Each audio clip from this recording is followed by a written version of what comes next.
10 Megapops R140 is a community challenge where you need to get 10 million or more pops between rounds 6 to 140 in a game of chimps. But what about over 20 Megapops? That's what we're going to be doing today in this video with the Grandmaster Ninja. Do you think I'm mad? Pretty sure you probably think I'm mad, but we're going to be doing this regardless. So let's crack on with it. I'm just trying to decide where to put him. I'm going to put him over here, actually. If we can get 22.8 or 22.9 even million pops with the Grandmaster Ninja, I'm going to be very happy with that. Slightly lower odds than with the Master Bomb, which I try to do on the last video, but this time around I'm not going to try and stress myself out by achieving a 23 Megapops, but I'm just going to say this right now, I'm pretty sure with a more competent player that it is possible, but I am not that much more competent of a player. Also, we've got to get through round 10 as well, which means we're going to have to deal with this kind of annoyance, and we're going to do it. Oh, no, wait, this is going to be too much. Too much! Yeah, we need to stagger out and delay the amount of balloons that goes down south as much as we can. Is this staggered up enough out? Sorry. I hope so. Yeah, we've got this. Staggered out enough. That's what I was trying to get at. Can the blues and the reds be staggered out enough so that we can deal with all of them independently? Or with the max pierce that we have at that given point in time. Double shot. We're going to ignore caltrops for the time being, as it is not hugely important. I would say it's only quite useful when we have stuff like ultra boost and homeland defense, where we can deploy so many of them where they actually do something meaningful.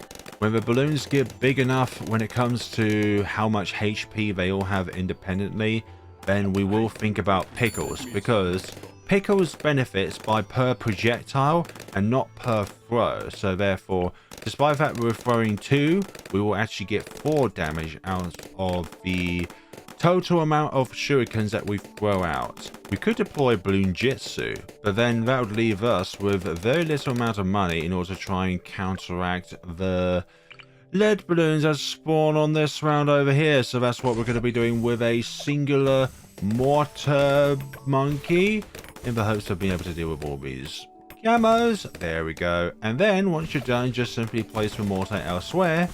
And the only thing that will be really annoying now is listening to the constant sound effects of the mortar firing. Yeah, that's those taken care of. Put you back there. I'll put you in the table. It's the most out of the way spot on the map, aside probably firing at yourself or at Geraldo. Ah, Balloon Jitsu, I almost forgot about you. You may think to yourself, well, how can the Grandmaster Ninja possibly take us all the way to around 140?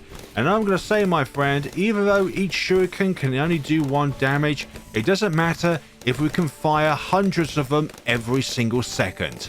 A long time ago, I believe it's update 9 of Balloons Tower Defense 6, where someone was able to achieve a Perma-Brew and Grandmaster Ninja 2 Megapops. But nowadays, that particular 2 tower chips. Oh, dearie me, I'm so silly. I was meant to say 2 tower chimps, so just disregard every time I said 2 Megapops. So the reason why it's impossible to do the Grandmaster Ninja and Perma-Brew 2 tower chimps nowadays is because of 2 things. Number 1, the Ninja only fires half of the amount of shurikens that it throw every single second. And number 2, its pierce as well has been reduced by half, I believe. So essentially, you're taking away about 25% of its overall DPS. Oh, speaking of DPS, we might need some pickles on the field. Yeah, the pickles are making such a difference now. Despite the fact that we do get an attack speed loss, the simple matter of fact of being able to do more damage, like rather than doing 5 damage, we're now doing 10 damage on the MOABs each single throw. That is brilliant! Is it brilliant enough though to get us through the round? And the question is, sorry, the answer to that question is yes. Yeah, that's in range, that's the most important thing. We're going to get this up to an MIB, and then eventually, after we get an Ultra Boost, this is going to be a homeland defense, baby, because we're going to be firing thousands of shurikens against these balloons, if not millions, throughout round 6 to 140. Some pickles might be good right about now. Did I cast them too late? I don't think so. Excellent. I'm still uncertain if sharpening stone is going to be hugely beneficial towards us. Obviously, when it goes to like round 81, when Geraldo, in this case, is able to get to level 14, I believe, when he gets the better sharpening stones. Now, that is better because that increases both PS and damage. Round 49 is going very, very well here. We would really struggle if we didn't have both Pickles and Jerry's Fire. These are both a godsend right about now. We will not require the Shinobi army at any given point in time until like the 70s. I believe around 75 is going to be a huge thorn at our sides if we do not have extra means of damage. You may think to yourself that the MOAB is not that useful and I could have just stuck with jungle drums. And technically you are correct, because the Jerry's Fire can pop lead balloons while the shurikens can pop purple balloons. But I want an incredibly consistent way of being able to pop both kind of balloons with the attacks that we have. We don't want our PS cap to be reduced to 0 because of the shurikens not being able to hit a lead. So that is why we have that here. And no, we're not going to go with a perma-brew. Perma-brew is out of bounds for this particular video. Even just like alchemists in general, we're not going to be using an alchemist at all. We're going to set our finances back by a significant amount, but we definitely need an overclock on the field. If we can fire even more projectiles against these helium balloons. See the camo leads? We are popping right through them without a single bit of trouble, and not solely relying on Jerry's Fire to pop the leads. Some people probably say that the MOAB is not necessary. I say that it is. I don't care. Although it is a minimum to just have jungle drums, honestly. Like, that compensates for Pickles' attack speed loss on a tower that it's selected, but I like my setup how it is at this given point in time. Thank you very much. And also, we don't need glues at this given point. Okay, we might need a bit of luck, though. Gonna see if sharpening stone helps us out. I hope so. We deserve a victory after all. Maybe it was just down to luck. Sometimes RNG is the biggest dictator as to whether or not you're going to succeed in a scenario or not. Within this game, there is no such thing as a game without luck. And I put my... yeah, I can put it there when I need to. Much later on in the game. We're going to see how long I can survive without a shinobi army. But at some point, I will need a shinobi army. What? Yeah, we're going to need some idols and possibly some glue as well. Tuber glue. Both creepy idols. And I place it down here so that we can delay the advancement of any straggling balloons as much as we possibly can. And is this going to what? I told you, is this going to work? Why did you not believe in me, viewers? You know what, let's just slow them all down, period. I don't care at this point. We're just doing it. We're gonna do it. Are you proud of me yet, Ma? I'm sure you are with this particular thing we're doing here. I forgot to put overclock on. But 2 tuber glues is enough to get through all that jazz.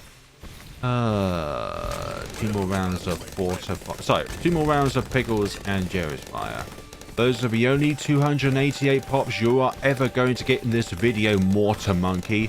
But your purpose as an early letter popper was greatly appreciated.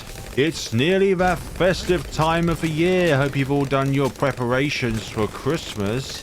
Gotten your loved ones a lovely gift, or just even a gift in general. Some people only really appreciate it when you give them a card, so it's like you remember them and you wish them a happy holidays. And sometimes I do understand that, and other times I also get the antics of always wanting to give a gift to somebody, because you don't always get a gift back, but you're always thinking of that other person when it comes to giving gifts. As in, like, are you always expecting a gift back? It's nice to get a gift back, but sometimes it's just the gift of giving is very important in and of itself. It's not always about a trade-off for a trade-off, or something along those lines. Funny number. We are 9k away from the Grandmaster Ninja, and life is going incredibly well with the setup that we have at this given point in time. I wonder if we're actually going to not need the sharpening stone for the foreseeable future until like round 80. No, we'll leave sharpening stone be. We don't need it. Newsflash. We might need it. Take that back. We don't need it. We'll just put a creepy idol down. Oh, it's this last MOAB. That's going to be it. Oh, creepy idol was clutch there. Creepy idol clutch. Multiple BFBs incoming. Get ready to hot up the saucepan because we're going to be having lobster for dinner tonight. Because I believe pickles also benefits Jerry's fire as well. So rather than doing 1 damage at a time, we normally do now do 2 damage at a time. But I always think that attack speed drop is a nice balance in a way because it's not just a positive. There's got to be some kind of repercussion if you use it on the wrong tower. So strategically, that was the smart move by Ninja Kiwi to do. Because it's not always going to be something in which you will benefit from.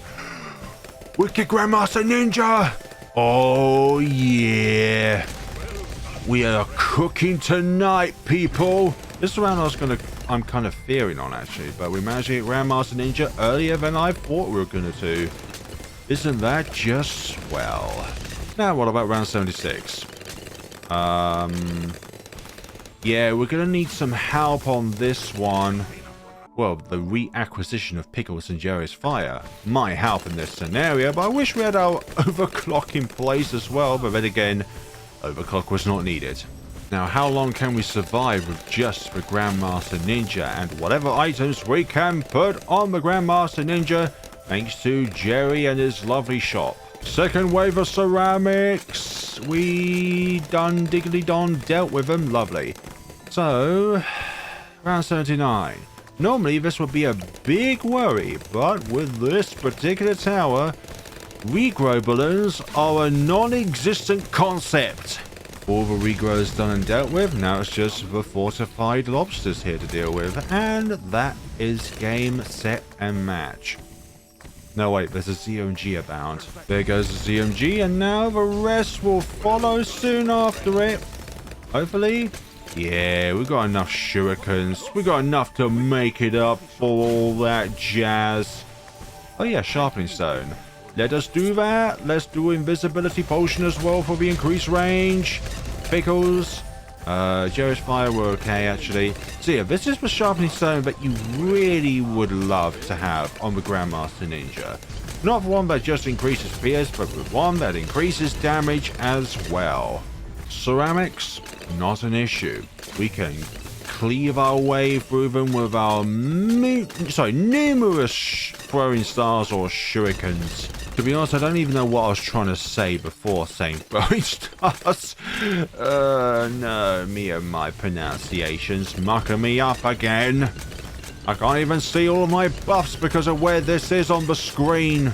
It has been 79 rounds, and this table has still not been destroyed by the mortar. Guess what? If you fire at the table enough times with the mortar, a lovely caveman monkey will spawn from the sands. No, I'm kidding, by the way. You only get that on Frozen Over by hitting a particular patch of ice through the iceworks. What to do in the neighborhood when there are 4 ZOMGs abound? God, look at all that pierce we have to try and compensate for. Can we pop all of them? No. Let's try a creepy idol. Wait a minute, how did you get pops? Well, I'm going to put increased accuracy on you so that you do not get any more pops. 1 failed, so how about 2 creepy idols? Will this work? It seems to have done so. With enough chuckbacks, we can save our bacon, or in this case our fur, from these balloons. What is the lore behind the fact that we have to pop as many of these balloons as possible using species similar to our own? Round 89 is all done now. DDT territory, and thanks to the MOAB, this is very useful, which means we're not solely relying on Jerry's fire spawning the Grandmaster Ninja to try and pop them all. Although we are having... Oh, we're lacking pickles, that's why. Give me them pickles! Sometimes there is the perfect moment where there's a bunch of MOABs and BFBs up here, and they soak up all of the PS so that we can't attack the ceramics, which would be going towards the exit. See, there's just so much PS trying to accommodate for. It's like it is just a sheer overwhelmment of different balloons that we're trying to pop here. Really? A red balloon? How about with some glue? Oh, I didn't place the glue south enough. They're also stuck to the MOABs. Pierce cap issues. Hopefully further down here the glue shall prove more success. Not trying to glue the MOABs, but just glue the ceramics which come their way down here. Although we will more than likely encounter some MOABs going down here, which is not good. Not good whatsoever. Come on, come on, come on. We can do it. I believe in you, Grandmaster Ninja. There we go. That is the beauty of placing the glue further south. Oh, 4 ZOMGs, for goodness sakes. So much PS to accommodate for so little time and patience and all that jazz, and I've run out of glue. But have we run out of luck? And the answer is... no, we are filled with luck. Round 93. Famous for having an X number of DDTs. 6 of them? Who's working in groups of 3 here? Oh, those ceramics from the DDTs were popped. Lovely. This is the first I feel like we need the Shinobi army round, honestly. Because this is just stupidly overwhelming. But no matter what kind of buffs you give to this, it's not going to try and do it all on its own. Even though we're, what, 18k away from the Ultra Boost? It's still very far away, and I don't think Ninja Q is going to make this even cheaper. You know what? For this kind of thing, it's cheap enough as it is for something like that. Giving permanent attack boost stats. This is only the first step to greatness. Although now we're 66k away from the Ultra Boost. But you're going to notice the massive difference in firepower. Look at all of those pretty shurikens being fired out. Although now we do have the downside of this particular one getting just as much range as our Grandmaster Ninja is, considering where it is. Yeah. I really should have put these slightly more to the right hand side here, but no worries. ZOMGs completely asundered. Round 98, usually the toughest round in gyms, but we're going to round 140. This is only the toughest round in this particular section of the game, and just look at the absolute devastation that we are committing upon these balloons.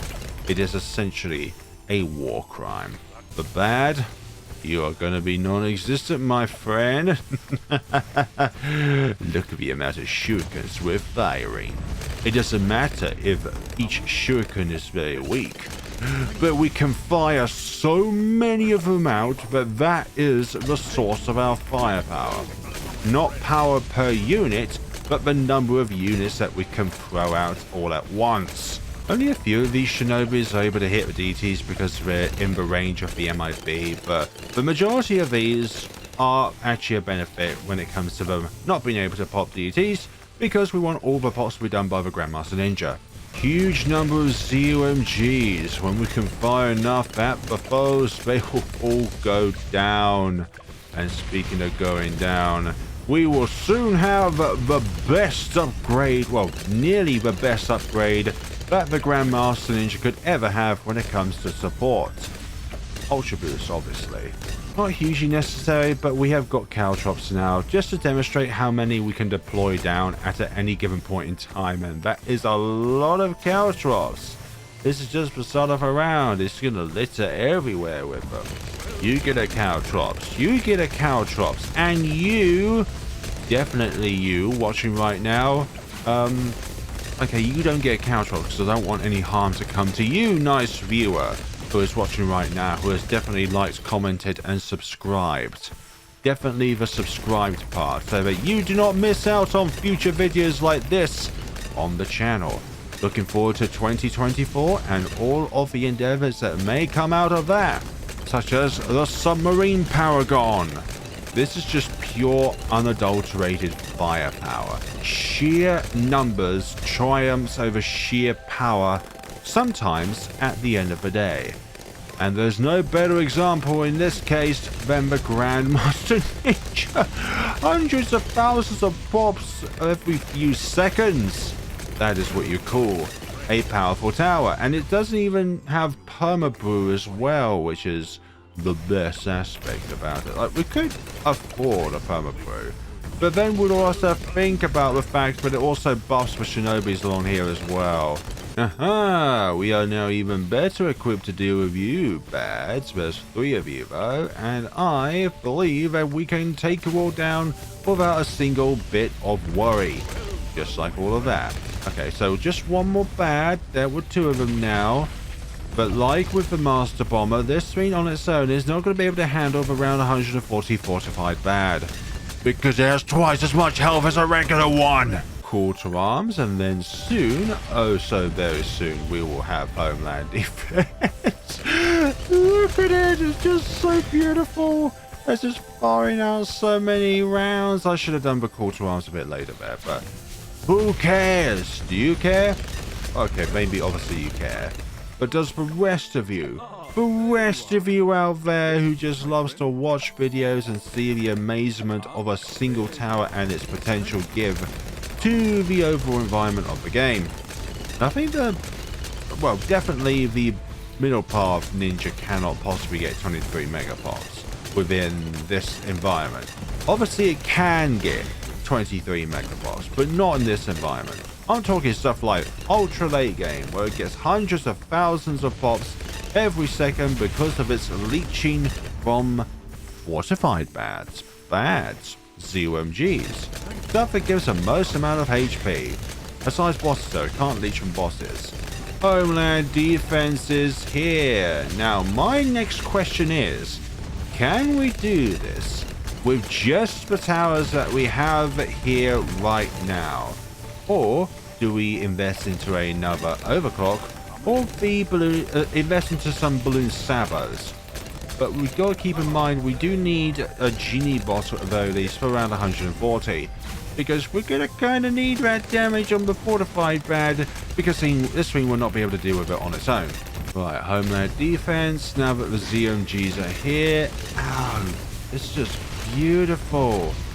They all somehow managed to disappear down there, and it's down to how much time a projectile can have on the screen before it disappears, or before it explodes if you're on airburst art.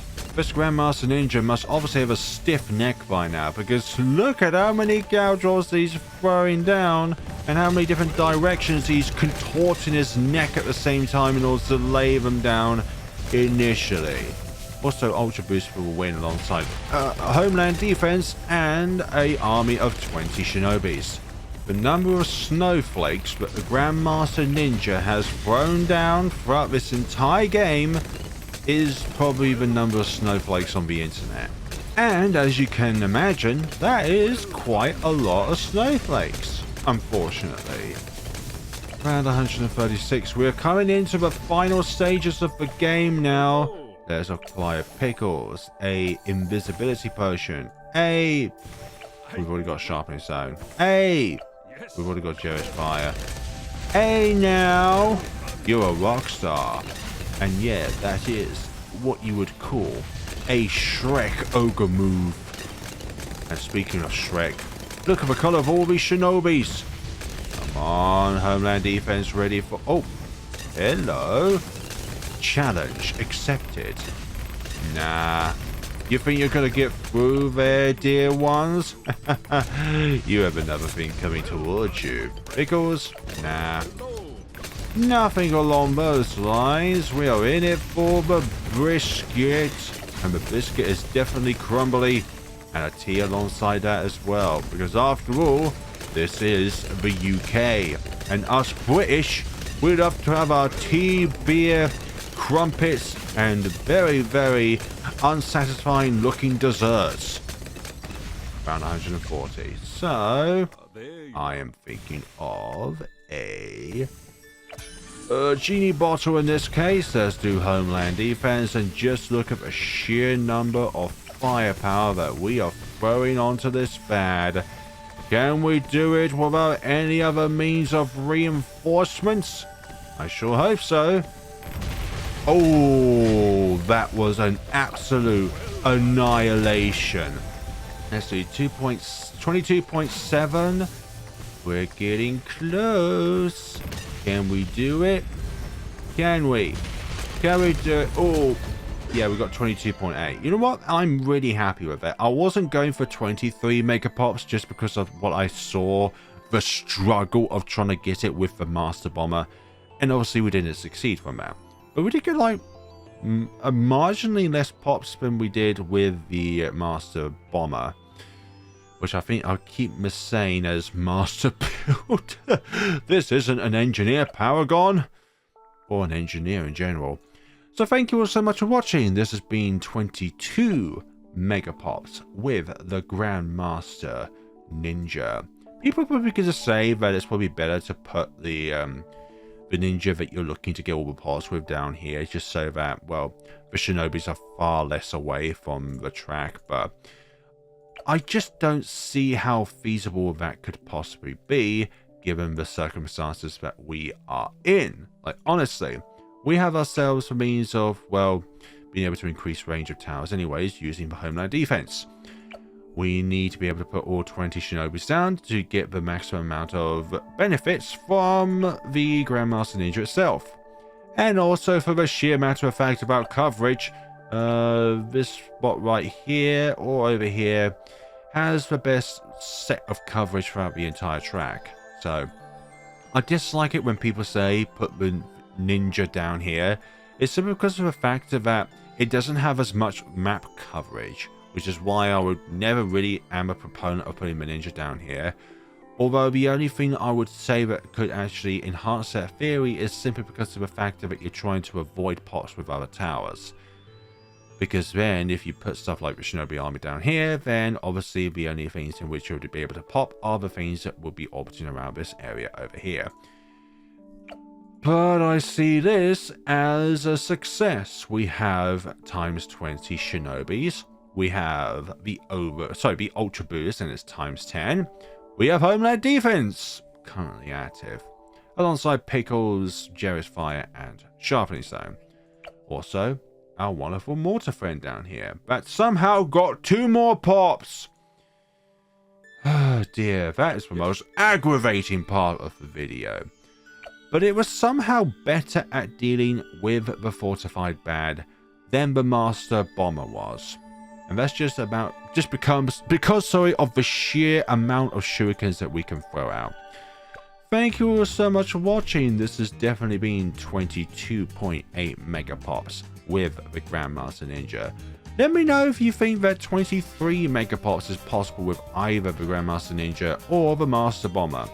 I would say it's marginally easier with the Master Bomber, but it still comes down to sometimes luck at the end of the day. Like, could we have done that without the genie bottle there as well? Because it looked like we was doing more DPS than the Master Bomber was with the Grandmaster Ninja. But let me know what other ones are capable. I don't like to make predictions because people will be like, hey, watermelon. Thank you all so much for watching, everybody, and take care of yourselves.